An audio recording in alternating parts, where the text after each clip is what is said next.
अभंग ज्ञानेश्वरी अध्याय 9वा राजविद्या राजगुह्य योग 21वा श्लोक चालू आहे. हम्म. तेतम भुक्त्वा स्वर्गलोकम विशालम क्षीणे पुण्ये मर्त्यलोकम विशन्ति एवं त्रयी धर्मम अनुप्रपन्ना गतागतम काम कामा लभन्ते. परी त्या पुण्याची संपताची पुंजी ओसरते तेजी इंद्रत्वाची. मग त्याच भव्य दिव्य लोकातून येती परतोन मृत्यूलोकी. वेश्येची या भोगी संपता संपत्ती उभे करीनाती दाराशीही. तैसे लज्जास्पद होतसे जीवन तया पुण्यहीन याज्ञिकांचे. मागच्या वेळेला याचे अर्थ सांगितले होते की पुण्य असेपर्यंत देवाचनिक प्लेन हायर मेंटल प्लेन वर आपण स्टे करू शकतो. इमिजिएट त्याच्यानंतर आपल्याला आपल्याला पुन्हा एकदा विचारलं जातं की बाबा रे आता जाऊन काय करायचं आहे. अर्थवर धरतीवर पुन्हा जन्म घ्यायची वेळ आलेली आहे. आता तुला काय इच्छा आहे काय नवीन. आणि ऑब्विसली त्याच्या पापपुण्याच्या हिशोबाप्रमाणे काय त्यांनी नवीन बनवलं असेल कर्म. कारण कर्माचे बाइंडिंग्सच घेऊन माणूस जन्म घेत असतो. त्यामुळे इमिजिएट जे कर्म न्यूट्रलाइज व्हायचं असेल किंवा गिव्ह अँड टेक व्हायचं असेल तर त्याच रिलेशन्स मध्ये पुन्हा जन्म येतो. म्हणून आपल्याला बघायला मिळतं की आपले अँसेस्टर्स पुन्हा त्याच घरात जन्म घेतला नातवाच्या रूपात पंटूच्या रूपात.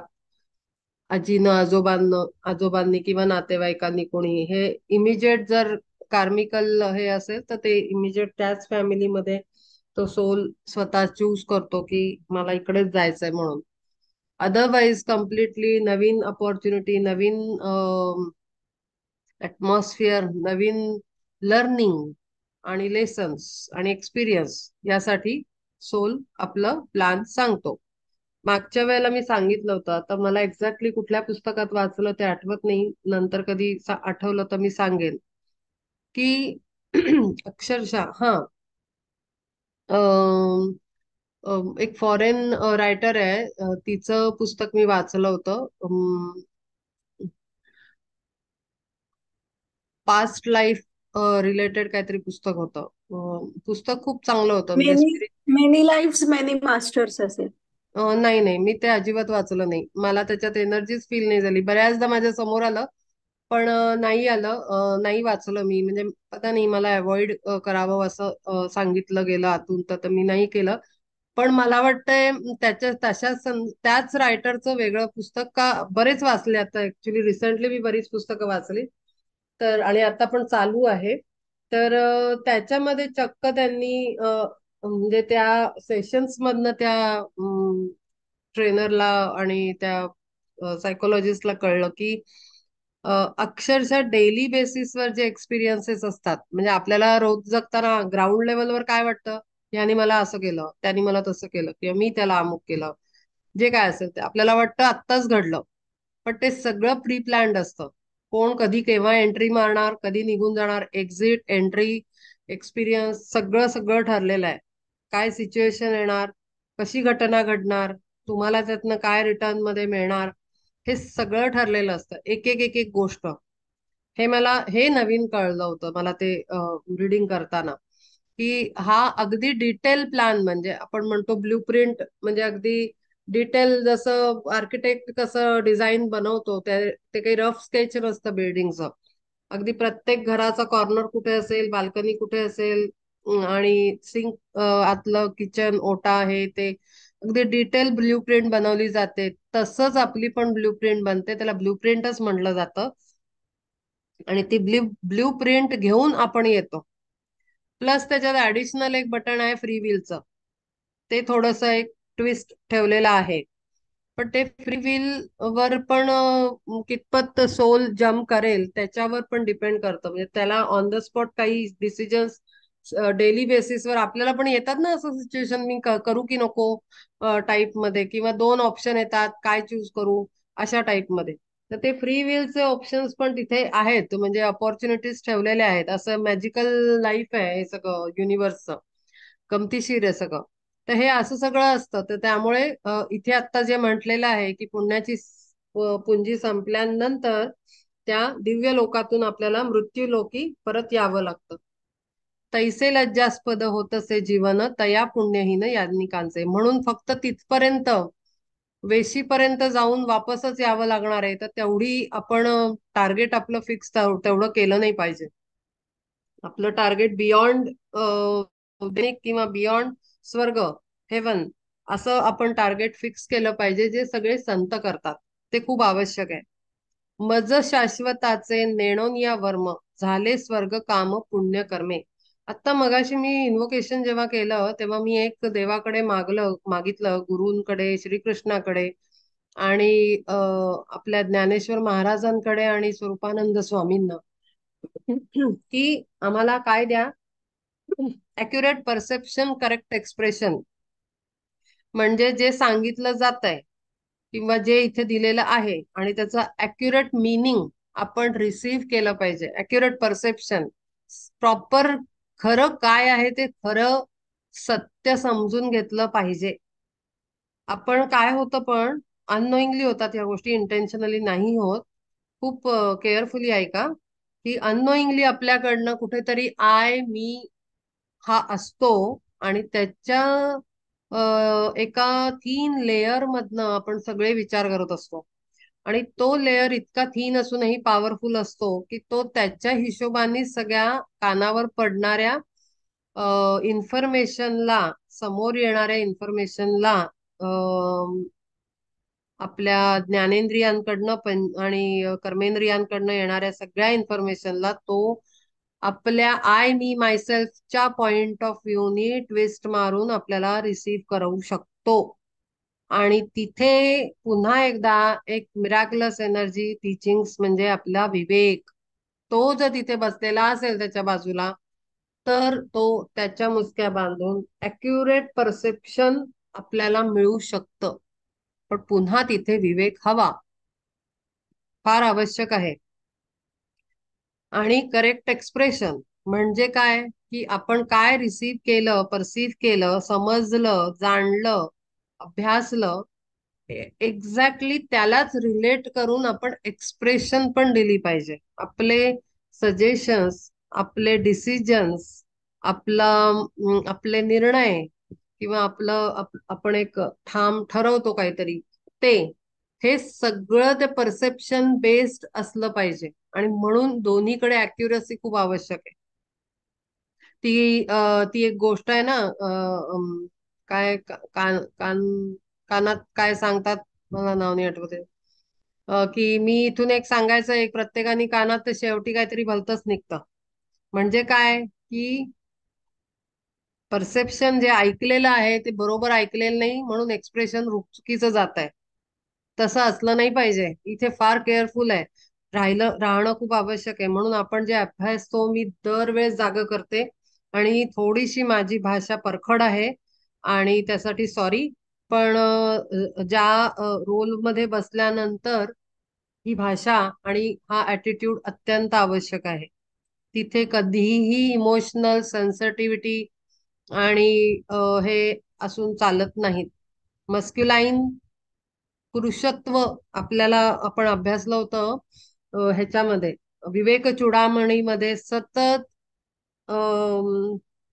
काय नाव त्यांचं, आदि शंकराचार्यांनी पुरुषत्व पुरुषत्व पुरुषत्व प्रत्येक ठिकाणी लिहिलेलं आहे. पुरुषत्व म्हणजे पुरुष नाही, हे तेव्हाही मी सारखं सारखं सांगितलं होतं, ते आपण श्लोक केले तेव्हा. पुरुषत्व म्हणजे मस्क्युलाइन क्वालिटीज आपल्यातल्या काय आहेत त्या, की धैर्य, खरं बोलण्याचं धैर्य, खरं सत्य समोर ठेवण्याचं सामर्थ्य, त्याच्यानंतर पक्केपणा, त्याच्यानंतर inner strength, inner power, iron will, strong will करण्यासाठी, आणि डिसिप्लिनरी ॲटिट्यूड, माइंडसेट, हे सगळं कडक शासन स्वतःला पहिले करतात संत. आणि मग दुसऱ्याला ते शिकवतात. तर ते सगळं क्वालिटीज ना मस्क्युलाईन क्वालिटीज आहेत. आणि फेमिनाईन क्वालिटीज काय आहेत? ते तेही असतं संतांमध्ये, की दुसऱ्याचा विचार करणं, एखाद्याला समजलं नसेल तर प्रेमळ भाषेत, जसं मी पहिल्या वेळेला सांगितलं, तर मऊ भात करून जसं जसं वय असेल तसं तसं खाऊ घालणं, हा मातेचा स्वभाव आहे. ती फेमिनाईन नेचर आहे. तेही संतांमध्ये असतं, की एखाद्याला कळतं पटकन, एखाद्याला दोन तीनदा सांगावं लागतं, एखाद्याला अनेकदा सांगावं लागतं.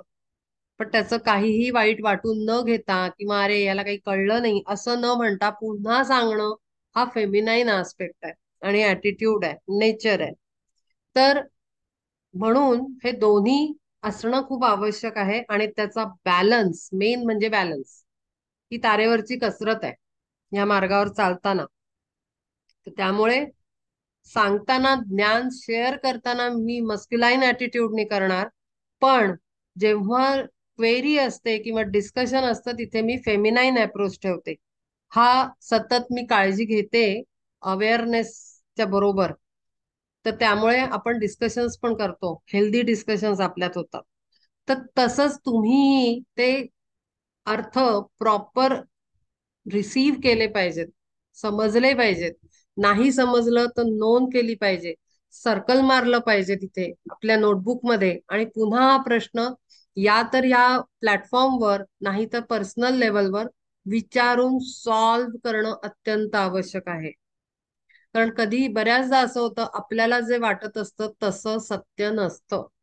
पण म्हणून आपण जर तो अनआन्सर्ड पार्ट सोडून दिला, केवळ आय मी मायसेल्फच्या पॉइंट ऑफ व्ह्यूनी, तर तो डॅमेज करू शकतो फ्युचरमध्ये. आणि ते भयंकर हार्मफुल आहे.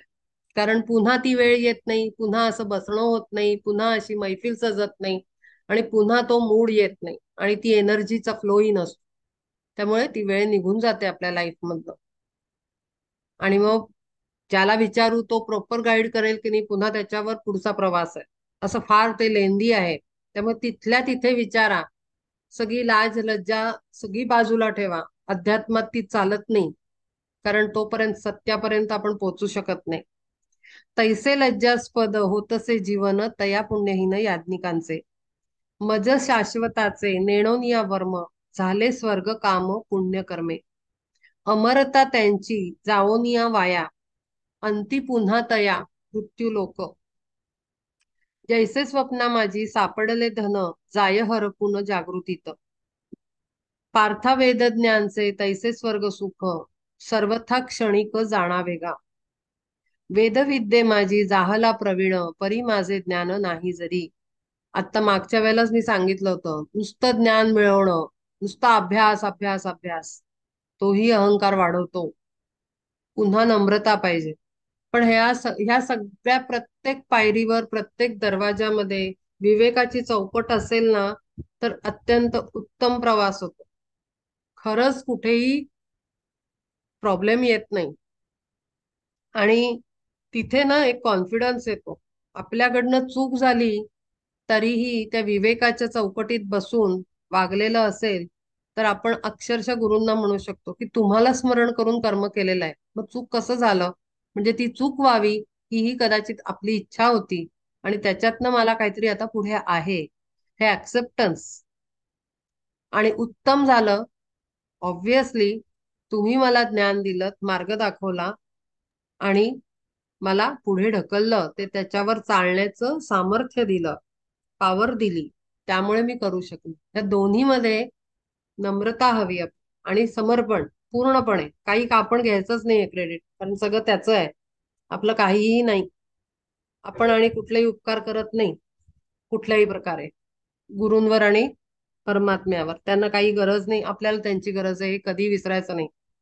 पार्थवेदज्ञानचे तैसे स्वर्ग सुख, सर्वथा क्षणिक जाणावेगा, वेदविद्ये माझी जाहला प्रवीण, परी माझे ज्ञान नाही जरी. तरी जाण तैसा व्यर्थ तो बापुडा, दाण्या विण कोंडा पाखडीला, म्हणून या पार्था धर्म हे वेदोक्त, मज विण होत निरर्थक. मला समजल्याशिवाय तो वेदांचा अभ्यास सुद्धा व्यर्थ व्यर्थ आहे. धर्माचं ज्ञान व्यर्थ आहे. सगळं सगळं व्यर्थ आहे. नुसती भक्ती व्यर्थ आहे. जर परब्रह्म कळलं नाही, ज्ञान व्यर्थ आहे. कर्ममार्ग व्यर्थ आहे. क्रियायोगही व्यर्थ आहे जर त्याचं सच्च स्वरूप नाही कळलं. कारण जेव्हा ते कळतं ना, तेव्हा सगळीकडे तोच दिसायला लागतो.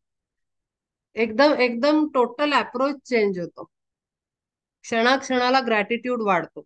प्रचंड ग्रॅटिट्यूड वाढतो. म्हणजे आपल्याला चापटीत बसली ना, अक्षरशः मी खरं सांगते, अनुभवातनं रोजच्या जीवनातल्या आपल्या मनासारखं न होऊन आपल्याला एक चपराक बसली ना, तरी त्यात वाटतं की अरे वा, बरं झालं तू प्रेमाने मला मारलंस आणि मला जागं केलं की माझं चुकतं आहे. तू मोठा आहेस, मी मोठा नाही, हे सांगून दिलंस, त्याबद्दल थँक्यू सो मच. तुझ्यासारखं, तुझ्याशिवाय असं कोणी असूच नाही शकत. हा भाव तुरंत येतोच आपल्या ह्याच्यात जेव्हा तो कळलेला असतो आपल्याला.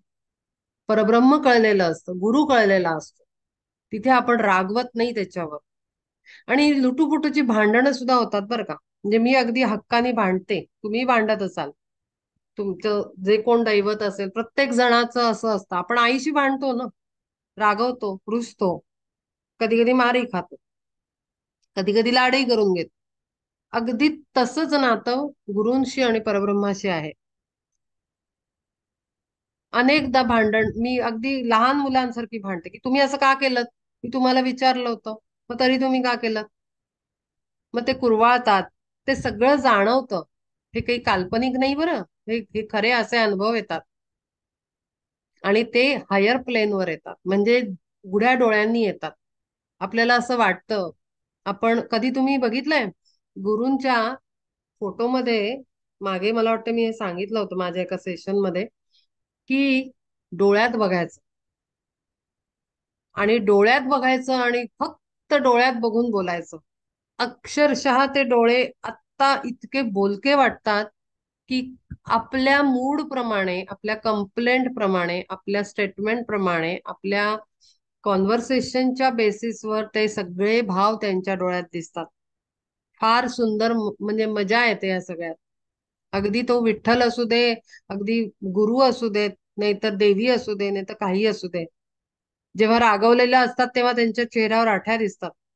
आणि जेव्हा ते प्रेमाने आपल्याकडे बघत असतात, आपला वेडेपणा ऐकत असतात, रडत असतो आपण, आनंद व्यक्त करत असतो, तेव्हा त्यांच्या चेहऱ्यावर अत्यंत प्रेम असतं डोळ्यात. मला तर ते खूप जाणवतं जिवंत. असं वाटतं आत्ता पापणी हे होईल का काय.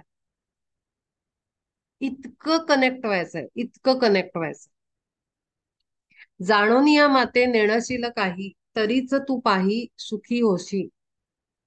हे सगळे जेवढे जेवढे सजेशन्स किंवा आयडियाज माझ्या मुखातून जातात ना, हे डायरेक्ट कनेक्ट करणारे सोर्सेस आहेत किंवा सोल्युशन्स आहेत.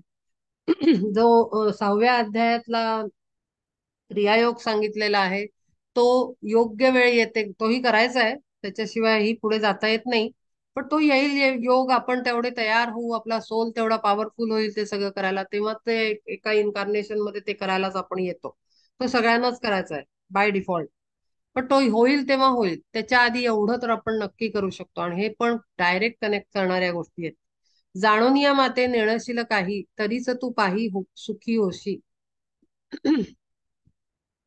अनन्यास अनन्याश्चिन्तयन्तो माम ये जनाः पर्युपासते, तेषां नित्याभियुक्तानां योगक्षेमं वहाम्यहम्. जयांनी आपुले मजलागी चित्त केले समर्पित सर्व भावे, मातेची या पोटी मुलं ते गर्भस्थ, राहतसे स्वस्थ जैशा रीती. तैसे मजविण आणि बरवे, दिसेना स्वभावे जया लागी. निरंतर माझे करावे भजन, तरीच जीवन सार्थ वाटे. ऐसे एकनिष्ठ होनिया जीवे, मज सर्व भावे चिंतोनिया. नित्य उपासिती जे का मज देवा, तयांची तो सेवा मीच करी. आता जे काही वर्णन माझ्या तोंडातून अननोईंगली गेलं, अगदी तसंच. तेच लढिवाळपणे भांडणं, प्रेम करणं, समर्पित होणं, त्यांना क्रेडिट देणं, कधी म्हणणं की नाही तुम्ही नाही केलं बरोबर, हे सगळं जे आहे, हा असा जो आपण आई म्हणून त्याच्याशी एकदम डायरेक्ट कनेक्ट होतो हृदयात, तेव्हा ते असं इतकं सांभाळतात की काय दिशत कुठलीही शक्ती तुमच्या पुढे येऊन उभी राहिली, अत्यंत वाईटातली वाईट वाईट, जगात अनेक प्रकारच्या शक्ती आहेत, अनेक प्रकारच्या डार्क एनर्जीज आहेत, त्या येऊन समोर उभ्या ठाकल्या तरी आपला एकही बाल हलवू शकत नाहीत ते. कारण मग तिथे मोठ्या स्वरूपात आपल्या मागे पुढे इर्द गिर्द सगळीकडे ती गुरूंची शक्ती किंवा परब्रह्माची शक्ती मोठ्या ह्यूज फॉर्म मध्ये उभी असते आणि ती त्यांना दिसते त्या एनर्जीजना. ते घाबरतात आणि काही करू शकत नाहीत. तर तसंच ते म्हणतात, अशा पद्धतीनं जे एकनिष्ठ असतात, अगदी हृदयाला लागलेले गुरूंच्या किंवा परब्रह्माच्या, त्यांची काळजी स्वतः मी घेतो. नित्य उपासिती जे का मज देवा, तयांची तो सेवा मीच करी. मग मज माझी तल्लीन ते होता, वाहत असे चिंता मीच त्यांची. पक्षिणीचा जीव जैसा पिलांठाई, पंख आले नाही जया लागी. तैसे करी मीच तयांचे समस्त, जे जे माझे भक्त अपेक्षिती. मागे मी सांगितलं होतं की अगदी हातात फुलं ठेवून आपण कसं ओंजळीत मोगरा घेऊन आपण देवाचा फुलं तोडून आणतो, अगदी सांभाळत आणतो, त्या फुलांना अगदी वरवर ठेवलेली असतात. आपण जरा पण ती दबली जाणार नाहीत, किंवा पूजेला आपण सामान आणतो, काही आपल्या आवडीची घरात पूजा होणार असेल, गणपती याची असेल, देवीची असेल, तर अगदी फुलं आपण अगदी हलक्या हातांनी वरवर ठेवून आणणार मार्केटमधनं, ती हलकी हलक्या हातांनी ते गजरे आणि ते ठेवणार फ्रीज मध्ये. कसं आपण हँडलिंग करतो कळलं असेल. तसं हँडलिंग आपलं होतं जेव्हा आपण इतके समर्पित असतो पराकोटीचे, जिथे मीपणा नाही, मीपणा तिथे नाही, रागावणं नाही. देवावर रागावण्याचे प्रकार दोन असतात बरं. ते विवेकाच्या चाळणीतनं चाळून बघावेत की मी मायसेल्फला प्रोटेक्ट करताना रागावतो आहे का, मी अत्यंत लेकरू पोटातलं तिचं म्हणून रागावतो आहे. दोन्हीतला फरक आहे आणि त्या रागावण्याप्रमाणे रिटर्न गिफ्ट पण आपल्याला तसंच मिळतं. हे नेहमी लक्षात ठेवायचं. त्यामुळे चोखून बघायचं काय काय झालं बरं आपल्या बरोबर, हे कुठल्या पद्धतीचं होतं. जेव्हा आपण आपल्या गोष्टींना प्रोटेक्ट करायला किंवा आपल्या गोष्टी कुठेतरी, म्हणजे कसं मी सांगू मला सांगता येत नाहीये, पण जेव्हा कुठल्या तरी आपल्या माणसांसाठी किंवा आपल्या सिच्युएशनसाठी आपल्या गोष्टींसाठी आपण रागावतो, तर ते आय मी मायसेल्फच्या बेसवरचं रागावणं झालं. पण त्यांना कर्म समर्पित करून जेव्हा आपण रागावतो, मी हे नीट सांगू शकत नाहीये, पण असे अनुभव ज्यांना येत असतील त्यांना समजून जाईल, किंवा कदाचित ऐकून ठेवा. नेहमी मी सांगत राहीन की ऐकून ठेवायचं, नोंद करायची, आणि त्याला रिलेट होईल नंतर तुम्हाला काही टाइम नंतर कदाचित. जेव्हा आपण त्यांचे बनून रागावतो ना, ते वेगळं असतं. म्हणजे कसं, एक एक्झाम्पल देऊ शकते. आपण आईवर रागावतो, आपण आईच आहे, आई आपली, आपल्या वस्तू आईच्या, तिनेच दिलेल्या, तिनंच आपल्याला मिळवून दिलेल्या, कौतुकांनी आणलेल्या, आणि त्यांच्यासाठी आपण आईशी रागावतो. आणि एक असतं आपल्या नातलगाशी, काकू किंवा मामी, शेजारीण, अमकी डमकी मैत्रिणीची आई, मैत्रीण, तिच्याशी आपण रागावतो. तेव्हा काय फरक असतो, जेव्हा दुसऱ्याशी आपण भांडतो आणि रागावतो, तेव्हा आपण आपल्या कशाला तरी प्रोटेक्ट किंवा हार्म झाला म्हणून आपण भांडत असतो. आय होप तुम्हाला फरक कळेल. म्हणजे माझ्या कशाला तरी धक्का पोचला आणि म्हणून मी रागवतीये त्याच्यावर, माझ्या वस्तूला, माझ्या माणसाला, माझ्या सिच्युएशनला, माझ्या लाईफला, माझ्या फॅमिलीला हार्म झाला म्हणून मी अमुक व्यक्तीवर रागवेन. पण माझ्या आईशी रागवताना सर्व तिनंच दिलेलं आहे मला, शरीरही तिनं दिलंय, आतलं रक्तही तिचंच आहे, हाडमासही तिच्यातनच निर्माण झालंय, वस्तू तिनं शिक्षणासाठी दिलेल्या आहेत, पैसा पुरवलेला आहे, लहानाचं मोठं कपडा लत्ता सगळा दिलेला आहे. मग मी माझ्या आईशी कसं भांडेन आणि रागवेन. तर तिथे तो राग असा खूप काळ टिकत नाही. तिथे माया, प्रेम, कम्पॅशन आणि इनर फॉरगिव्हनेस, आतूनच फॉरगिव्ह करण्याची ताकद आणि स्वभाव आपोआप येतो. पण दुसऱ्याशी भांडतो तेव्हा नाती तुटतात. आय होप तुम्हाला कळलं असेल देवाशी भांडणं काय असतं. त्या हिशोबाने विवेकाच्या बेसिसवर हे पडताळून बघा, असं जर कधी झालं असेल आपल्या लाईफमध्ये तर पडताळून बघा. आणि मग मी म्हणते, शेवटची लाईन बोलले, नातं तुटतं. डिस्कनेक्ट. आपल्याला डिस्कनेक्ट नाही व्हायचं, अजिबात नाही.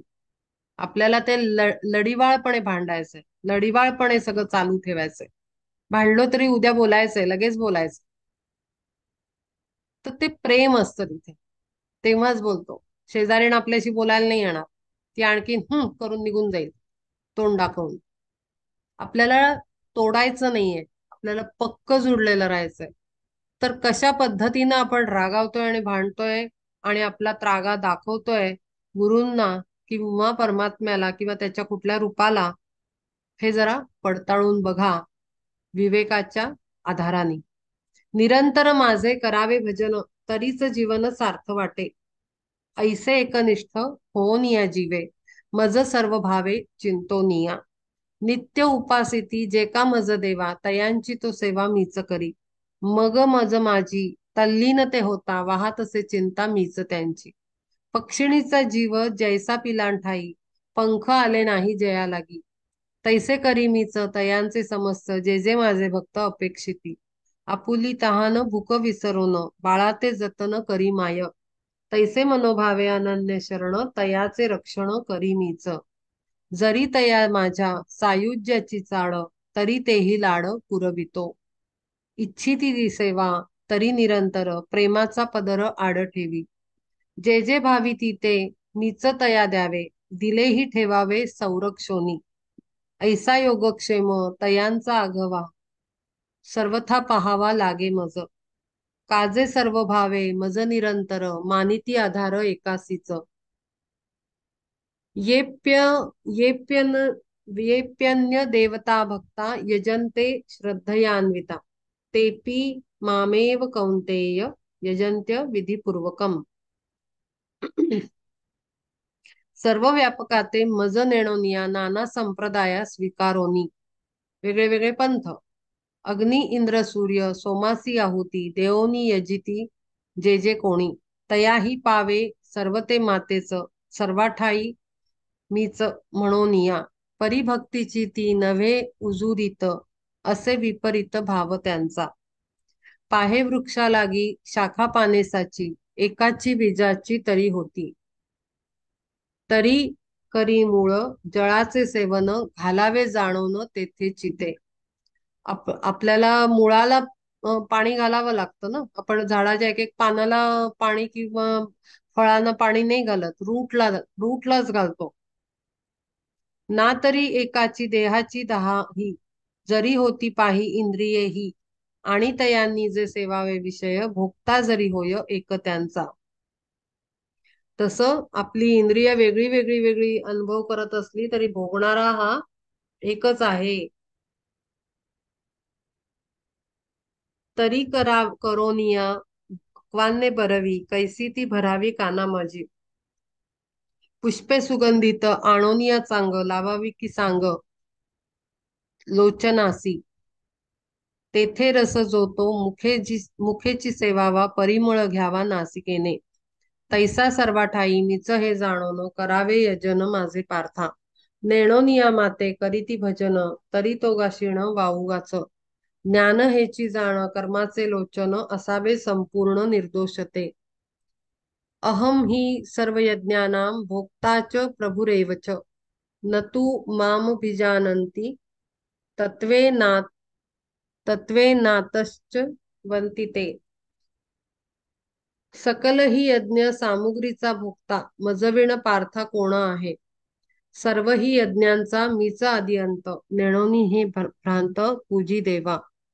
जैसे गंगाजळ अर्पिती गंगेस, देवपितरांस उद्देशोनी.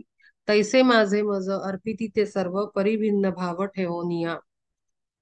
भिन्न भाव चित्ती म्हणून किरीटी तया लागी प्राप्ती नाही माझी. मग जेथे जेथे बाळगिती आस्था तेथे तेथे ची सर्वथा पावती ते. फरक आहे. मगाशी मी सांगितला तसाच इथे पण अगदी मायन्यूट डिफरन्स आहे, की आपण त्याच त्याला देतोय, पण ते आपण भाव काय ठेवतोय. इंटेन्शन कायम महत्वाचं आहे बरं. इंटेन्शन इंटेन्शन काय ठेवून आपण काम करतोय. एखाद्याला वस्तू देताना आपण काय इंटेन्शन ठेवतोय. एखाद्याची सेवा करताना आपण काय इंटेन्शन ठेवतोय. घरातनं निघताना एखाद्या कामाला किंवा कुठेही आपण काय इंटेन्शन घेऊन निघतोय, तसाच आपल्याला रिझल्ट मिळतो आणि तेच अनुभवायला येतं. जसं त्या दिवशी यात्रेबद्दल चाललं होतं आपलं, की ती नर्मदा यात्रा काय इंटेन्शन ठेवून घरातनं निघणार आहे, तशी यात्रा अनुभवास येते. एका वेळेला 2-4 माणसं एकत्र गेले, यात्रा एकच केली, सतत सोबत होते, कुठेही गेले नाहीत, पण प्रत्येक माणसाला वेगळा यात्रेचा अनुभव आणि वेगळं लेसन आणि लर्निंग होतं. आणि वेगळ्या वेगळ्या पद्धतीचे त्रास जर होणार असेल, होतो जरा काही पोट बिघडलं, काय लागलं, खुपलं, हातपाय दुखले, आणखीन काही झालं, तर प्रत्येकाचा जसा भाव असतो तसा तसा त्याला त्रास होतो. प्रत्येकाचा जसा भाव असतो तसं त्याला स्वरूप दिसतं. प्रत्येकाचा जसा भाव असतो घरातनं निघताना तसा त्यांना अनुभव येतो. तर त्यामुळे आपण भाव काय आहे त्याला देताना, ते त्याच त्याला देतोय का आपण, का आपलं आता मी तुला समर्पित करतो असं म्हणून आपण करतोय. तैसे माझे मज अर्पिती ते सर्व परिभिन्न भाव ठेवून या. त्याच त्याला देतोय का आपण आपलं नाव घालून त्याच्यावर देतोय. भिन्न भाव चित्ती म्हणून किरीटी तया लागी प्राप्ती नाही माझी. मग जेथे जेथे बाळगिती आस्था तेथेची सर्वथा पावती ते. मग जिथे आस्था असेल तिथे काय असेल तसं होईल. जसं विचार विषय असतो तसा उत्तर आणि रिझल्ट मिळतो. जसा पेपर लिहिणार तसे मार्क मिळणार. यांती देवव्रता देवान देवान न्यांती पितृव्रताः भूतानि यांती भूतेज्या यांती मद्या जिनोपिमाम. काया वाचा मने उपासिती जे का देवा इंद्रादिका भक्तिभावे तया लागी होय अर्जुना देहांती देवत्वाची प्राप्ती स्वर्गलोकी. आता वर जे म्हणलंय ना, की ज्याची जिथे आस्था तेच त्याला पावतं. म्हणजे काय, की जो ज्या देवते मागे मी सांगितलं होतं, देवता आणि गुरु याच्यामधला फरक. जो ज्या देवतेला भजेल त्याच्या लोकाला प्राप्त होईल. म्हणजे इंद्राचं इंद्रलोक. इंद्राला काय, म्हणजे आपण काही इंद्राची पूजा करत नाही, पण आपण कशाची पूजा करतो. तिथलं जे काय म्हणतो आपण, सुख समाधान विलास अशा पद्धतीच्या इच्छा ठेवून जेव्हा आपण देव भजतो तेव्हा ते इंद्राच्या लोकाला प्राप्त होतो. किंवा गणपतीला भजलो गणपतीच्या लोकला प्राप्त होणार. विष्णूला भजलं तर विष्णू लोकाला प्राप्त होणार. असं त्याच देवताच्या लोक म्हणजे जिथे तो राहतो, जिथे त्याचा वास आहे, त्या भागाला आपण जातो स्वर्गसुख घेताना. किंवा श्राद्धाधिक पितरांची व्रते आचरिती येथे मनोभावे तयांचे जीवन संपता क्षणीच पावती ते साच पितृलोक. जारण मारण इत्यादी अघोर प्रयोग साचार आचरोनी. प्रयोग म्हणजे मंत्र योजना, ते जे ब्लॅक मॅजिक म्हणतो आपण त्याला, ते डार्क डार्क एनर्जीज किंवा डार्क मॅजिक. शूद्र देवतादी भूतपिशाच्या ते मानोनी दैवते पूजिती ते लोक तेच त्यांच्या त्या वेगळ्या देवता आहेत. देव्या सुद्धा वेगळ्या आहेत ब्लॅक मॅजिकच्या. आणि त्यांचे देव सुद्धा वेगळे आहेत. ते ते त्यांना पुजतात, मग ते त्यांच्याच एनर्जीजना जाऊन मिळतात. असं आहे ते. आणि जनरली म्हणजे आता जेवढं माझं अंडरस्टँडिंग आहे, की एक आहे pure part, white bright part, आणि एक आहे डार्क पार्ट.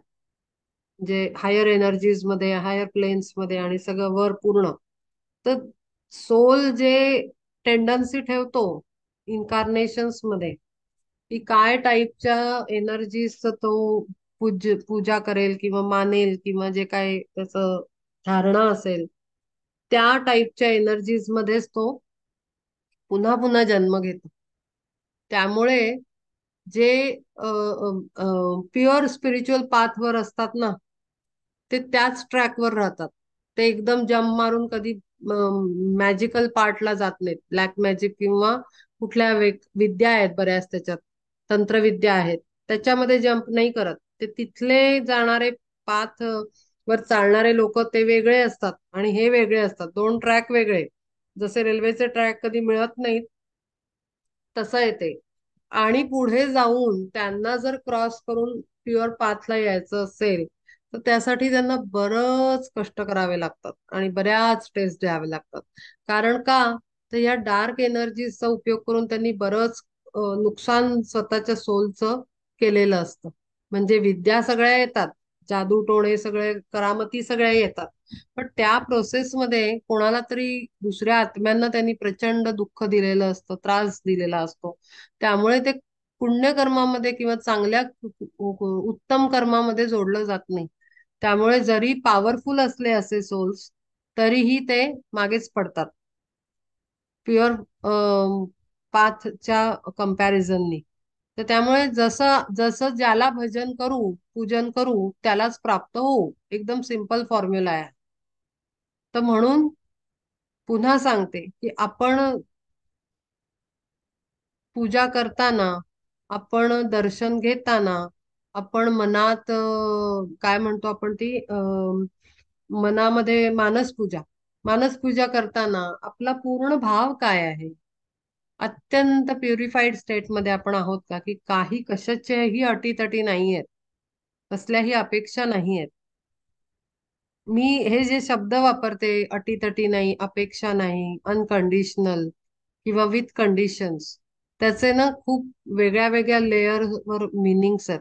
पण तुम्हाला जो पिक करता येईल, जो समजत असेल आपापल्या अंडरस्टँडिंग प्रमाणे, तसं तुम्ही करा. पण नुसतंच अटीतटी म्हणजे काही आम्हाला हवं म्हणूनच आम्ही पूजा करतो एवढाच नाहीये. त्याचा खूप खूप जास्त एक्स्ट्रीम डीपर मिनिंग वर मी बोलतीये. तर त्यामुळे त्याच्यात लेयर्स आहेत त्याच्या अर्थामध्ये.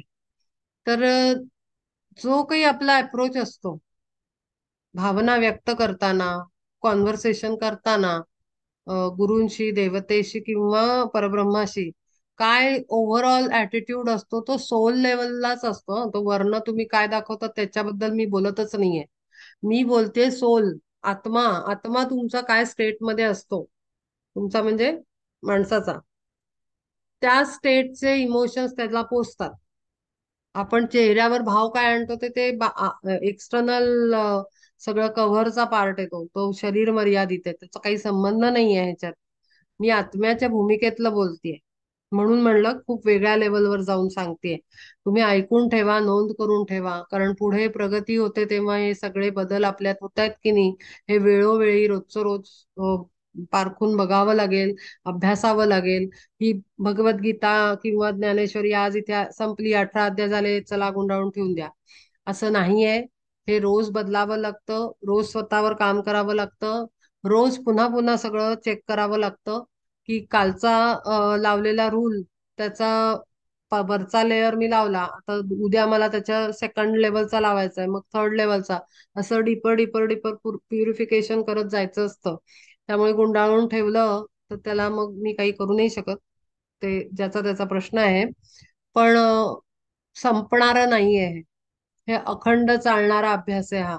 आणि त्याच्यावर म्हणून नीट ऐकायचं आहे. आणि म्हणून ह्याच्यासाठी मी ह्याला पुढे पण आपले एकदा अध्याय पूर्ण झाले तर मला प्रॉपर वेळ मिळेल, त्याला एडिटिंग करून प्रॉपर मी युट्यूबवर टाकणार आहे. त्यामुळे हे काही गायब नाही होणार आहे, आपण अभ्यास करू शकतो याचा. पण मला हेच सांगायचंय की संपली 18 अध्याय म्हणून गुंडाळून टाकू नका, अभ्यास सतत ठेवा. तर निश्चित एंड पर्यंत ट्रिमेंडस चेंज सोल लेवलवर झालेला असेल. मी सोल बद्दल बोलते, मी नेहमी आत्म्याबद्दल बोलत असते. बाह्य स्वरूपाला मी कधी कन्सिडर करत नाही आणि करायचंही नसतं. क्षुद्र देवतादी भूतपिशाचांते मानोनी दैवते पूजितीते. तया लागी होय भूतत्वाची प्राप्ती सोडून या जाती देह जेव्हा. ऐशा परी जैसा जयाचा संकल्प कर्मे फलद्रुप तैसी तया. मग मीच कानी ऐकेला जयांनी देखिला नयनी मीच एक. भावीला जयांनी मीच एक मनी नाम संकीर्तनी रंगोनिया. वंदिला सर्वांगी सर्वाठाई एक दान पुण्यादिक मत प्रित्यर्थ. जेणे ज्ञाने होय माझेची दर्शन तेची अध्ययन केले ज्यांनी. माझ्याची स्वरूपी ठेवून या प्रीती पावले जे तृप्ती अंतर्बाह्य. सर्व ही जीवन माझ्या कारणीच लाविती जे साच मनोभावे. आता सर्व जीवन माझ्या कारणी म्हणजे काय की नुसतं असं नाहीये की हो मी जन्माला आल्यापासून मरेपर्यंत तुमचं नाव घेईन भजन करीन तुमची पूजाच करीन रोज. अगदी आजारी पडलो तरी मी देवपूजा नाही बंद करणार. मी कसा तरी बसत उठत करीन असं नाहीये इथे अर्थ. सर्व ही जीवन माझ्या कारणीच लाविती जे साच मनोभावे. जे मला समर्पित होऊन जीवन यात्रा बनवतील जीवनाची यात्रा बनवतील माझ्या कारणी लावून. मग घरातल्यांचं सहप्रवासी म्हणून बघणं, कर्तव्याला कमी न करणं आणि आत्म्याच्या भूमिकेत जगणं ही फार मोठी आहे. शब्द छोटा आहे आणि त्याचा अर्थ महाप्रचंड आहे आणि करताना तो त्याहून प्रचंड आहे. अवघड आहे म्हणजे मला म्हणायचं. आत्म्याच्या भूमिकेत जगणं फार अवघड आहे. अत्यंत अवघड काम आहे. आणि एकदा जमलं की खूप सोपं आहे मग पुढे सगळं. तर ते आत्म्याच्या भूमिकेत एकदम स्लिप होतो आपला माइंड. एकदम आपण आय मी मायसेल्फ मध्ये जातो. तर ते शिफ्टिंग अलाउड नाही. एकदा आत्म्याच्या भूमिकेचं वचन आपण घेतलं दिलं गुरूंना की तिथे तुम्हाला एकदम घसरायला चुकून झालं असं म्हणायला चान्स नाहीये. तर ही या पद्धतीनं म्हटलंय त्यांनी सर्व ही जीवन माझ्या कारणीच लाविती जे साच मनोभावे. जीवन यात्रेलाच एखादी यात्रा करून जर जगणार असेल तर तो त्याच्या सत्कारणी लागला ना त्याच्या कारणाला लागला. जन्म सगळा हरिदास्य हेची आम्हासी भूषण ऐसे जे मी पण मिरविती. हरीचे दास आहोत आणि दास म्हणून आम्ही यात्रा करतो आहोत. जसं असेल तसं प्रत्येक हे प्रेझेंट मध्ये आणि आत्ताच्या मोमेंट मध्ये जे जगतात ते हे सगळं बोलणं सोपं आहे करणं प्रचंड अवघड आहे. तर त्यामुळे तसं जगायला सुरुवात करायचं. आपण म्हणू हिला सांगायला काय जातंय फार अवघड आहे उद्याचं ते अमुक नाही केलं तर मग परवा काय होईल तेव्हा काय होईल. करून तर बघा एक्सपेरिमेंट. सुरुवातीला त्रास होतो. आपल्याला तो पॅटर्न चेंज करायचा आहे साठवणीचा गाठोडी बांधायचा. तो पॅटर्न आहे तो एक पॅटर्न म्हणजे सोल जसा सेम पॅटर्न मध्ये जन्म घेतो ना आत्ताच मी सांगितलं किंवा सेम पॅटर्न मध्ये त्याचं इन्कार्नेशन चालतात. तसं आपल्या आत्म्याला सुद्धा पॅटर्न मध्ये जगायची साठवण करायची अनंत जन्मापासनं सवय लागलेली आहे. त्याला असं तोडायचं आहे. नाव आपली नदीच्या प्रवाहात टाकताना अपोजिट डिरेक्शननी फिरवायची आहे. अवघड आहे खूप आहे. पण जो ठरवतो ना त्याला परमात्मा सहाय्य करतो. हेच तो सतत सांगतोय की जो मला समर्पित आहे जो मला दास म्हणून जगायला तयार झालेला आहे त्याची सर्व काळजी मी घेतो. मग कठीण आहे प्रवास कठीण आहे अत्यंत कठीण आहे. पण हिम्मत स्ट्रेंथ आयर्न विल एखाद्या लोह्यासारखं विल पॉवर स्ट्रॉंग काय वाटेल ते झालं तरी चालेल. असं करून बघायला काय हरकत आहे. एक महिना पहिले 8 दिवस मग 2 आठवडे मग एक महिना मग एक महिना झाल्यावर 2 महिन्याचं टार्गेट ठेवायचं 2 नंतर 6 महिन्याचं ठेवायचं. करून तर बघा की फक्त प्रेझेंट मध्ये जगायचं आत्ता पुरता विचार करायचा. गमती जमती व्हायला लागतील घरात अशा अनुभव यायला लागतील. फक्त आत्ताचा विचार करायचा फार अवघड आहे. जया लागी एक लोभ तो माझाच म्हणून जे साच लोभी होती. आणि मी हे अधिकाराने सांगतेय, कारण मी अनेक अनेक वर्ष मी अशीच जगतेय. अनेक वर्ष. No collection. त्यामुळे मी तेवढ्या ह्यानी बोलू शकते. हरिदासे हेची आम्हासी भूषण, ऐसे जे मी पण मिरविती. जया लगी एक लोभतो माझाच, म्हणून जे साच लोभी होती. कामना माझीच म्हणून सकाम, जाहले सप्रेम माझ्या प्रेमे. पाओनी मद्रूप भुलोनिया गेले, जाणो विसरले लोका लागी. जाणती मातेच. आता पाओनी मद्रूप भुलोनिया गेले, जाणो विसरले लोका लागी. ह्याचा ह्याचा हा दिसतोय तो अर्थ एक आहे, पण त्याचा डीपर मिनिंग दुसरा आहे बरं. म्हणजे होऊ शकतो की काय, की मद्रूप म्हणजे परमात्म स्वरूप जाणल्यानंतर ते लोकांना विसरले, म्हणजे काही दुनियेला विसरले नाही, तर लोकांचं लोक पण विसरून गेले.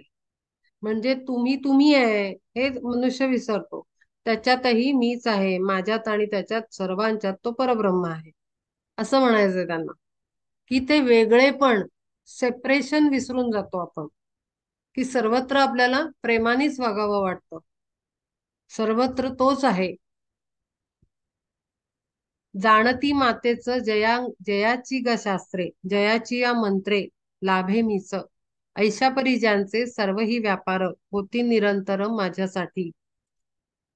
मरणापूर्वीच मद्रुपते साच, तयागती मीच देहांतीही. म्हणून या माझे करीती यजन, तया ऐक्यपूर्ण मद्रुपीच. तयांनी तो केले आत्मसमर्पण.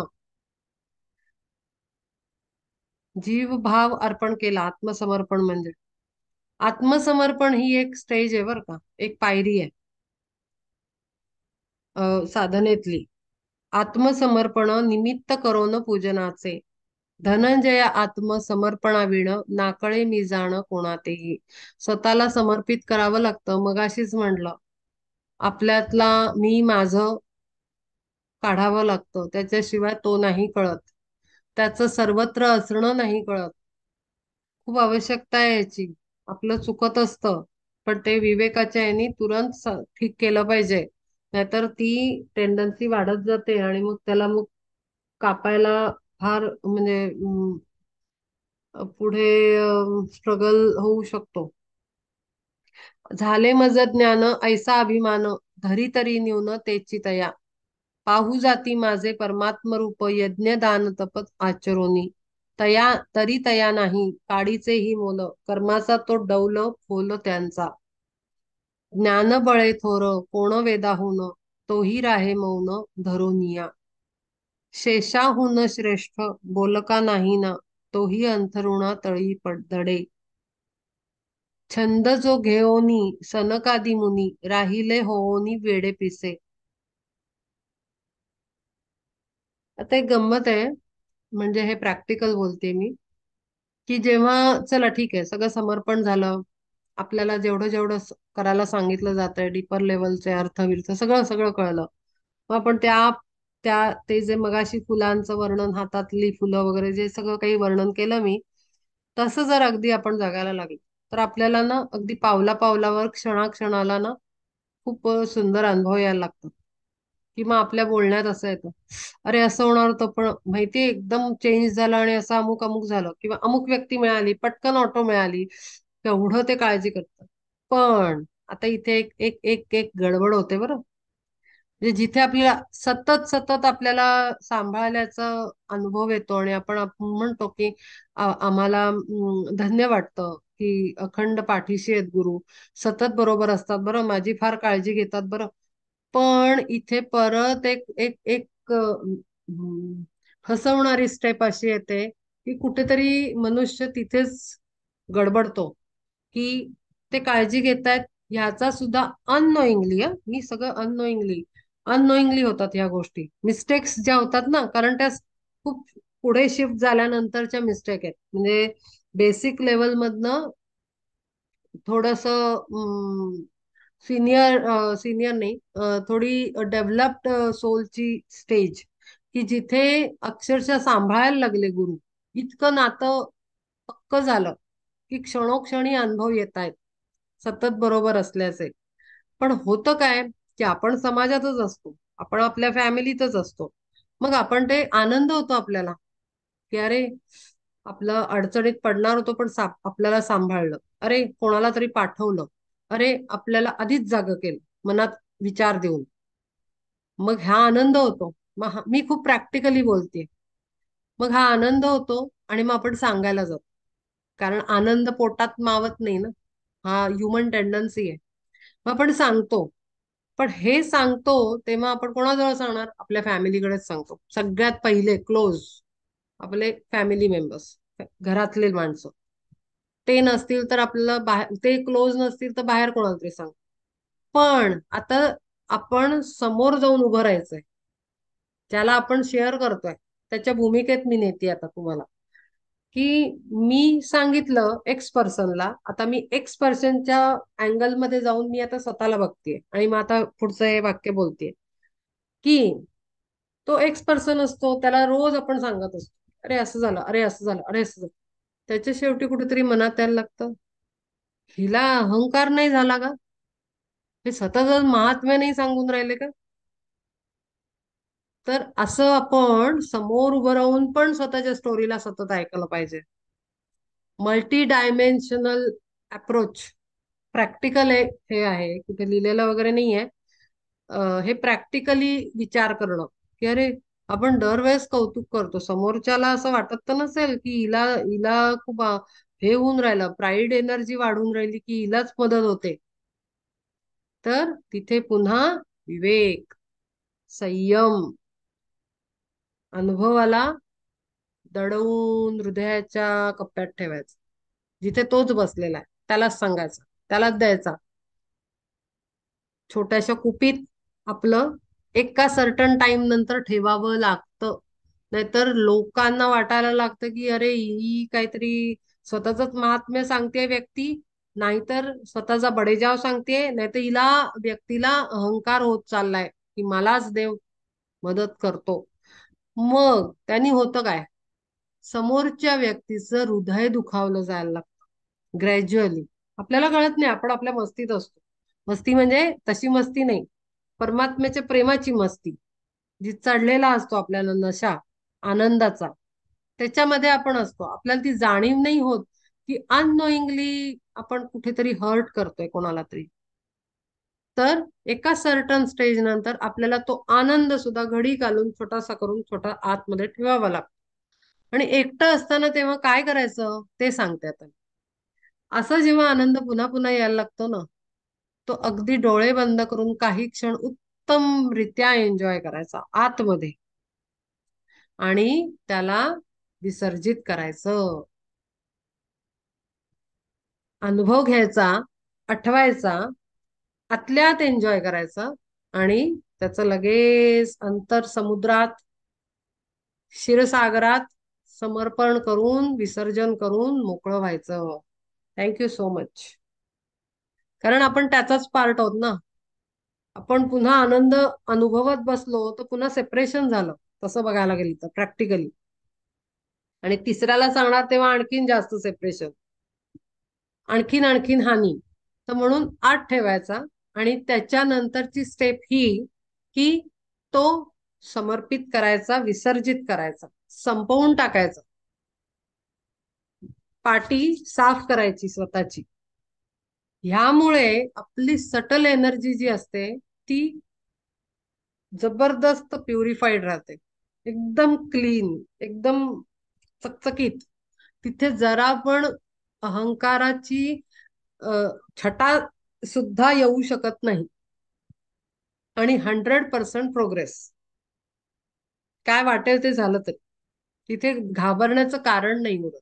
कारण आपण समर्पण केलेलं आहे स्वतःच्या आत्म्याला, त्याच्यात समर्पण करून टाकलेलं आहे आलेल्या अनुभवाचं, की तू देणारा आणि तूच अनुभवणारा, कोणाला सांगू, असं म्हणायचं आणि विसर्जन.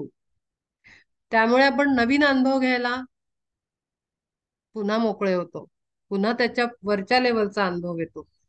पुन्हा एकदा हृदयात असं हे करायचं की अरे बापरे तुम्हाला किती काळजी आहे, पण पुन्हा त्याचं विसर्जन करायचं, थोडा वेळ अनुभव अनुभव घ्यायचा आतमध्ये. आणि मग आय होप कळतंय मी काय बोलते. आम्ही ब्रह्मज्ञानी ऐसे म्हणे कोणी, तरी तो अज्ञानी हेची साच. झाले मज ज्ञान ऐसा अभिमान, तरी धरी तरी न्यून तेची तया. बघा हे चालू बघा पुढे, की मला ज्ञान झालं असंच आपण कुठेतरी सांगत असतो, पण तोही अभिमान ठरतो. आणि म्हणून तो उणेपणा आणतो, कमीपणा आणतो आपल्याला. आपल्याला दुसऱ्याला दुःख द्यायचं नाहीये, कारण पुन्हा आपण त्यालाच दुखवणार आहोत, दुसऱ्याच्या हृदयात बसलेल्या. पाहू जाती माझे परमात्म रूप, यज्ञ दान तप आचरोनी. तरी तया नाही काडीचेही मोल, कर्माचा तो डौल फोल त्यांचा. ज्ञानबळे थोर कोण वेदाहुन, तोही राहे मौन धरोनिया. शेषाहून श्रेष्ठ बोलका नाही ना, तोही अंथरुणा तळी दडे. छंद जो घेऊनी सनकादी मुनी, राहिले होऊनी वेडे पिसे. थोराहुनी थोर थोर शंभू जो साचार, करिता विचार तापसांचा. तोही अभिमान सांडोनी समस्त, पाहे पद तीर्थ माथा वाहे.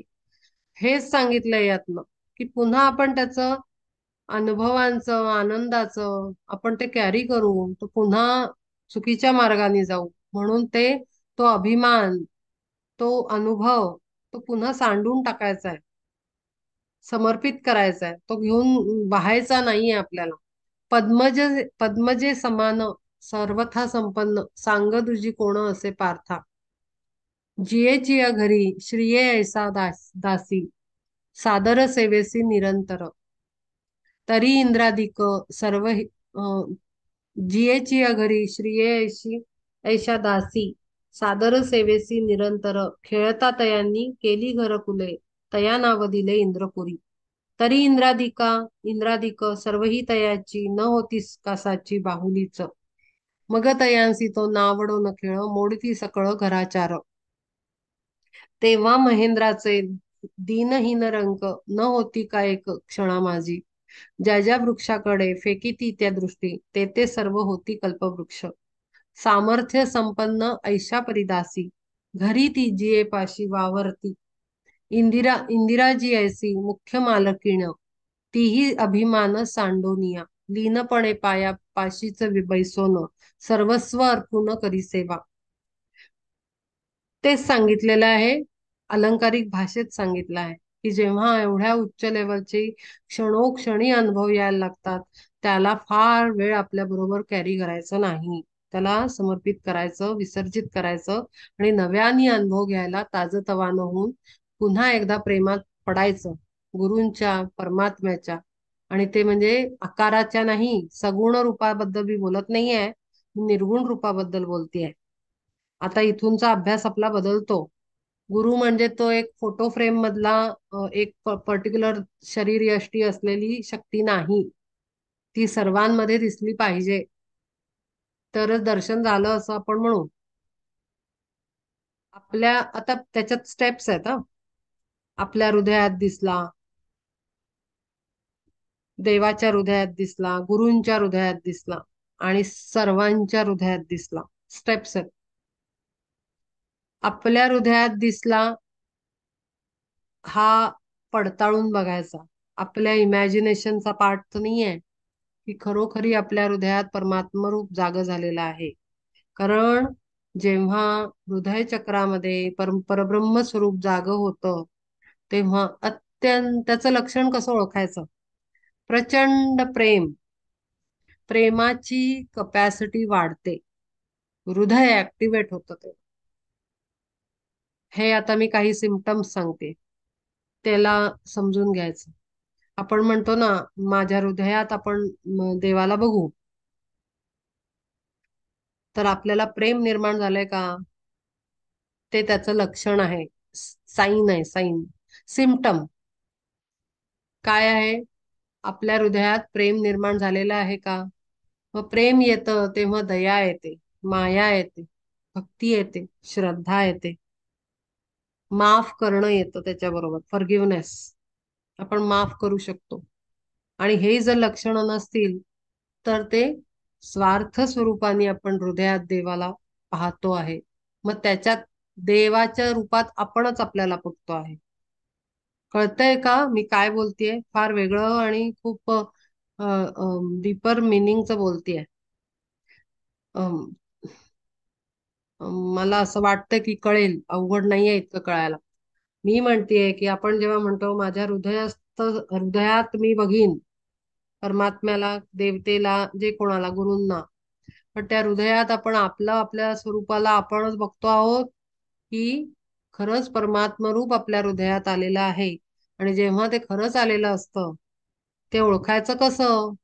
की मी स्वतःला बघते का परमात्मा बनवून, की परमात्मा खरंच जागृत झालेला आहे. जागृत देवस्थान असतं ना, तिथे परब्रह्म स्वरूप जाग असतं, म्हणून ते देवस्थान जागरूक दैवत म्हणतात. किंवा आपण म्हणतो एखादं महादेवांचं मंदिर, काय म्हणतात त्याला, ते हे आहे, जागृत दैवत आहे, म्हणजे आपल्याला अनुभव येतो तिथे शक्ती असल्याचा. तसं हृदयात आपण क्रिएट केलेला देव आहे का, आपल्याला पाहिजे तसा वागणारा का, परब्रह्म खरंच जाग झालेला आहे. आणि जिथे ते असतं तिथे अत्यंत प्रेम, दया, त्याच्यानंतर माया. माया म्हणजे ती माया नाही पैसे वगैरेची, माया म्हणजे प्रेम. पुन्हा त्याच्यानंतर माणुसकी, त्याच्यानंतर सगळ्यात मोठी फॉरगिव्हनेस, माफ करण्यासाठी हृदय प्रचंड मोठं विस्तारित झालं, काहीही लक्षात नाही ठेवणार उणी धोणी कोणाची. असं जर झालं असेल तर खरंच आपण हृदयात देवाला पाहिलं किंवा त्याच्यातच मी पूजीन असं म्हणणं, तर ते सार्थ ठरेल. त्यामुळे हेही पुन्हा पारखत राहा स्वतःला. हा पहिला पायरी आहे. त्याच्यानंतर आपल्याला गुरूंच्या हृदयात परब्रह्म दिसणं, दुसरी पायरी, दुसऱ्याच्या हृदयात, आणि सर्वांमध्ये एकच दिसणं, ही उच्च स्थिती आहे. तर ते कुठे काय स्वरूप दिसतंय आणि कसं दिसतंय, त्याच्याप्रमाणे बिहेवियर मध्ये चेंजेस येतात. आपण आपल्या हिशोबाने सगळं आपल्याला पाहिजे तसं बोलू नाही शकत तोंडाने.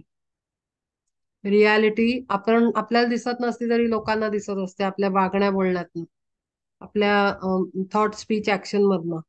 त्यामुळे आपण काय म्हणतो त्याला काही महत्व नाही उरत, कारण आपला परिवार आपल्याला बघतोय, आपले समाज आपल्याला बघतोय. तर त्यामुळे त्याला काही अर्थ नाहीये. स्वतःच्या समाधानासाठी आपण काहीतरी कॉन्सेप्टला मानणं. तर खूप अभ्यास, मी हे सगळं अगदी डिटेलमध्ये बोलतेय. माझी अशी इच्छा आहे की प्रत्येकाने सखोल अभ्यास करावा आणि आत्मा उन्नत व्हावा, अत्यंत उच्च पदावर जाऊन, उच्च लेवलवर, अशी माझी तळमळीची इच्छा आहे. आणि तसेच एफर्ट्स दर वेळेस माझ्याकडून टाकले जावेत अशी मी प्रार्थना करून बसलेली असते.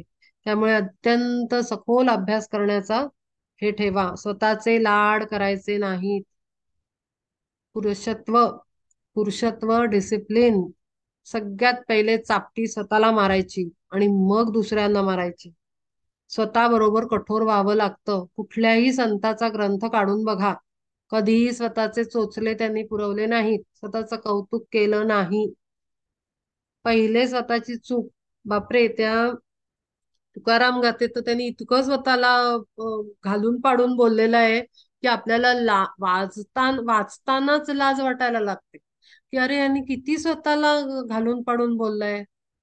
शब्द सुद्धा चांडाळ वगैरे असे स्वतःला सुद्धा वापरलेत त्यांनी, की किती वासनेनी तू बरबटलेला आहेस, तुला पुत्र, पत्नी, हे ते समाज पाहिजे, इतकं मारून घेतलंय शब्दांनी स्वतःला की काय सांगू.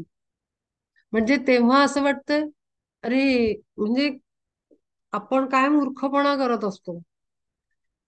एवढी मोठी दैवत एवढं शब्द स्वतःला वापरतात, मग तिथे आपल्याला लाज वाटली पाहिजे. आणि म्हणून मला तुकाराम गाथा फार कोरली गेली आहे मनावर. आणि जेव्हा मी जर स्वतःचं काही कौतुक, म्हणजे मी यंग एज मध्ये वाचलेली आहे ती, लायब्ररीतनं आणून आणून, पण मला असं वाटायचं की मी स्वतःचं कौतुक करीन तर दोन चापट्या मी स्वतःला मारून घेतल्या पाहिजेत. माझा अहंकारातला मी पुजलं आणि सांभाळून ठेवलं. मी माझ्या आवडीनिवडींना, स्वार्थाला सांभाळून अगदी गोंजारून ठेवलं, तर मला माझी लाज वाटेल. असं झालं पाहिजे. तरच आपण अभ्यास केला असं ठामपणे सांगू शकतो. दासबोध असं जबरदस्त भाषा आहे, कडक भाषा आहे. त्यामुळे पुरुषत्व, पुरुषार्थ तो हा आहे की जिथे पहिला फटका स्वतःला बसेल. आणि तेव्हाच रामदास स्वामींना, तुकाराम महाराजांना आणि इतर संतांना, जसे एकनाथ महाराज आहेत किंवा ज्ञानेश्वर महाराज आहेत, ते दुसऱ्यांना चापटी मारायचे अधिकारी झाले. जोपर्यंत आपण स्वतःला नाही मारत, आपल्याला दुसऱ्याला मारायचा अधिकार नाही आहे. प्रॅक्टिकल पण नाही, प्रॅक्टिकली म्हणजे समाजात सुद्धा नाही आहे. अन्याय म्हणतो आपण त्याला. जेव्हा आपण स्वतःच चोचले पुरवत असतो आणि दुसऱ्याला आपण फटका मारायला गेलो किंवा त्रास द्यायला गेलो, तर त्याला म्हणतात अन्याय. तर तो अन्याय आहे. आपण जर स्वतःला 4 मारल्या नसतील, तर दुसऱ्याला 1 किंवा अर्धी मारणं सुद्धा अन्याय आहे. आणि म्हणून कडक व्हा. स्वतःचे लाड पुरवू नका. इंद्रियांचे, मनाचे, विचारांचे अक्षरशः हंटरच मारायचं स्वतःला. मी खरंच कडक भाषेत बोलतेय. त्याच्याशिवाय तावून सुलाखून आपला आत्मा निघत नाही. आणि त्याच्याशिवाय आपण असं काही म्हणू शकत नाही की माझ्या आत्म्याला अत्यंत भूक आहे परमार्थ ज्ञानाची. अधिकारी नाही मग आपण. म्हणजे काय आहे, मी मी खूप तळमळून बोलतेय हे सगळं, की आपल्याला सुखासमाधानात राहायचंय, मस्त मजेत शरीराला ठेवायचंय, त्याला जरा आपण कष्ट नाही द्यायचे. पण अध्यात्म पाहिजे, परमार्थ पाहिजे, आपल्याला आत्मउन्नती पाहिजे, आपल्याला मुक्ती पाहिजे. म्हणजे आपण दोन गोष्टी सायमल्टेनियसली बोलतो, ज्या मॅच नाही करत एकमेकांबरोबर. मागच्या वेळेला पण मी सांगितलं, ते गुरु किंवा एखादी अधिकारी व्यक्ती आपल्या समोर बसून बोलत असते, पण त्याची एवढी परीक्षा झालेली असते. तळपून तळपून सोन्यासारखं ते असं निरखून निघालेलं असतं, चमकून निघालेलं व्यक्तिमत्व असतं. तेव्हा ते बोलू शकतात, सांगू शकतात, मार्ग दाखवू शकतात. ते काही अशी मजा नाहीये ते बसणं तिथे आणि ते गुरून भयंकर काय म्हणतात ना, ते ह्याच्यातनं तावून सुलाखून निघालेले असतात. आणि म्हणून ते बोलत असतात आणि लिहत असतात, संत लोक. आणि म्हणून त्या शब्दांमध्ये प्रचंड ताकद आणि शक्ती आहे, की ते नुसतं वाचलं की आत्मउन्नती होणारच होणार. इतके पॉवरफुल शब्द आहेत भगवद्गीतेचे. काय भगवद्गीता तर प्रश्नाची आहे, पण आपल्या संतांचे चरित्र आणि संतांचे ग्रंथ किंवा कुठलंही आपलं जेवढे ग्रंथ आहेत, जेवढं टीचिंग्स आहेत, तेवढी सगळी ती काय एवढी पॉवरफुल आहेत. शब्द शब्द आहे ना. आणि मग माझ्या मनात दुसरा प्रश्न येतो, म्हणजे मी मी असा विचार करायची की भगवद्गीता किती सारे प्रिंटर आहेत, ते काही गीता प्रेसच प्रिंट करते खूप अगदी काही मंत्र जप शुद्धीकरण करून. कोणी प्रिंटर पब्लिकेशन हाऊस भगवद्गीता छापताय, ज्ञानेश्वरी छापताय. अनेक संतांनी ज्ञानेश्वरी लिहिली आहे, जसं आता ह्या संतांनी अभंग ज्ञानेश्वरी लिहिले. अशा अनेक संतांना दर्शनं दिली आहेत, काम दिलेलं आहे. त्यांना सांगितलेलं गेलंय की तुम्ही ज्ञानेश्वरीचा अनुवाद करा, तुम्ही ज्ञानेश्वरीला पुन्हा एकदा लिहून काढा तुमच्या वेगळ्या अर्थाने. असं अनेक संतांना आणि दिव्य आत्म्यांना ज्ञान देऊन काम दिलेलं आहे, रिस्पॉन्सिबिलिटी दिलेली आहे आणि त्यांनी ते लिहिलेलं आहे. मग अशा अनेक पब्लिशर्सनी छापल्यानंतरही त्या शब्दांमध्ये सामर्थ्य का, हा माझा प्रश्न मला पडायचा. म्हणजे काय की ते इतकं प्युअर नॉलेज आहे की ते शब्द कुठल्याही इंकनी छापा, कुठल्याही कागदावर छापा, कुठल्याही पब्लिकेशन हाऊस मध्ये छापा, कुठल्याही जागी असलेल्या कारखान्यातनं छापून आणा, त्या शब्दांना, श्लोकांना सामर्थ्य आहे. कारण जिथून त्याची निर्मिती झाली ते व्यक्तिमत्व सोन्यासारखं आहे. ही आहे ती शक्ती. आणि म्हणून आपण आपल्या थॉट, स्पीच आणि ऍक्शन या तीनला ना, तिन्ही लेवलवर विचार, कृती आणि भाषा या तिन्हीला एका समान पातळीवर तयार करायचं आहे. आणि हा फार मोठा अभ्यास आहे. आणि हे एका जन्मात होत नाही, ह्याला अनंत जन्म गुरूंच्या कृपेने खूप भयंकर परिश्रम घेऊन तो सोल डेव्हलप झालेला असतो. आणि तसा चमकत चमकत चमकत चमकत त्याचा हिरा होतो. एका जन्मात कधीच नाही झालेला. आपण गौतम बुद्धांना ऐकलंय ना, गौतम बुद्ध. तर गौतम बुद्ध आपल्याला वाटतं की आले राजकुमार होते आणि लगेचच त्यांनी घर सोडलं आणि त्यांनी काय यात्रा केली, जे काय केलं, बुद्धम शरणम गच्छामी, आणि मग ते झाले बुद्ध. असं नाहीये.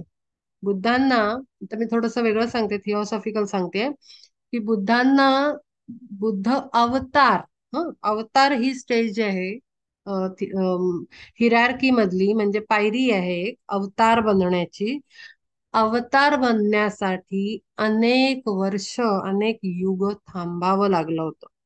कारण राईट टाइम आला नव्हता त्या सोलचा अवतार बनण्याचा. कारण युनिव्हर्सचा ना प्लॅन दरवर्षी दरवेळेला चेंज होत जातो.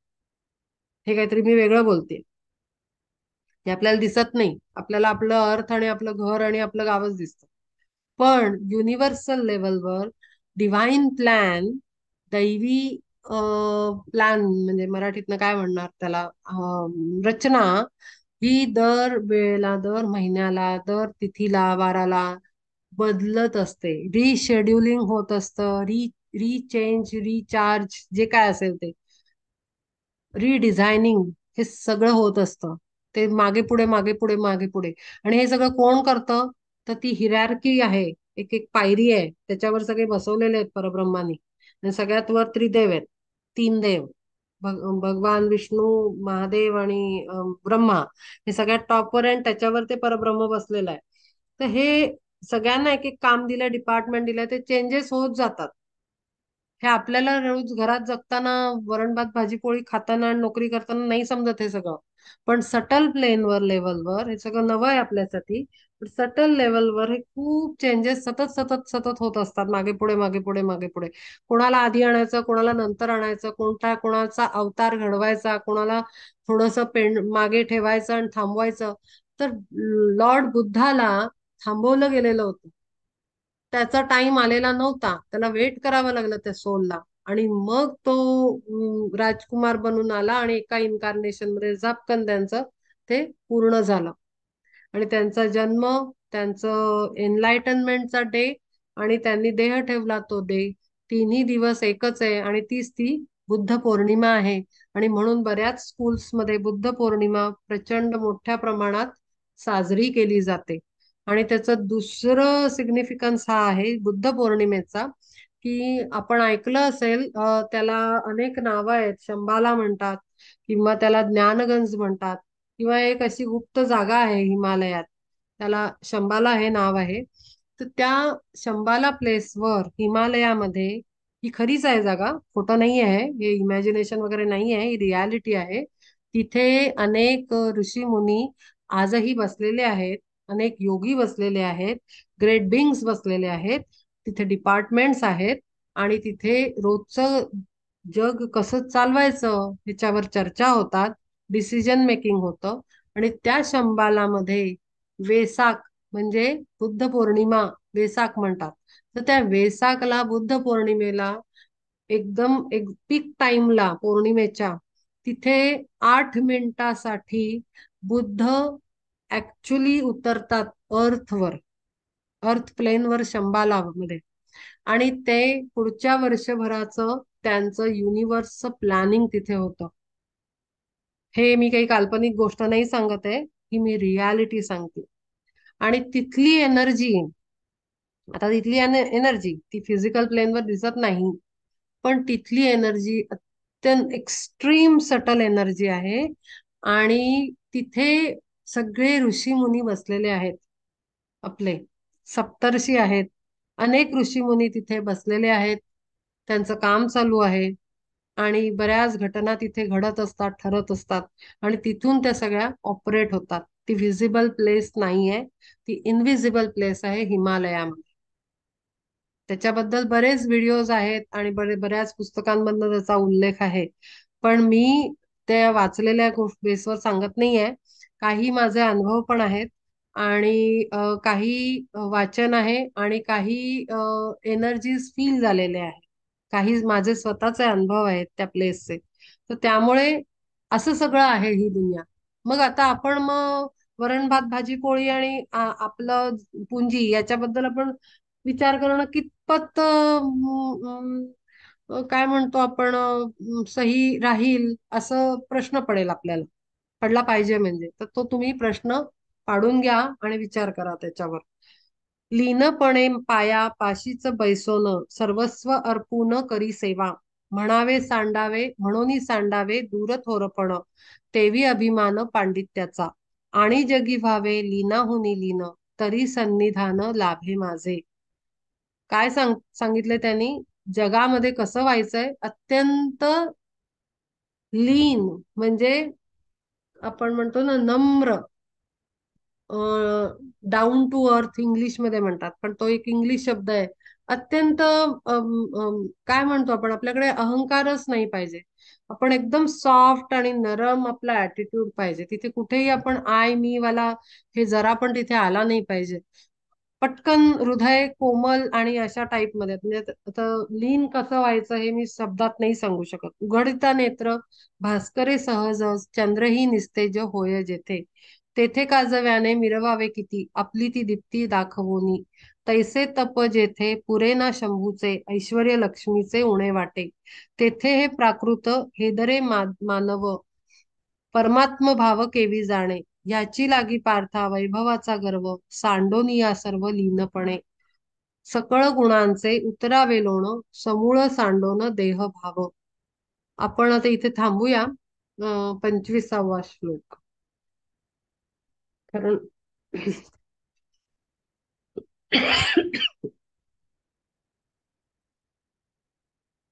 माझा वेळ झाली तशी पण आपली खून केली. 26व्या श्लोकाला आपण पुढच्या वेळेला सुरुवात करू.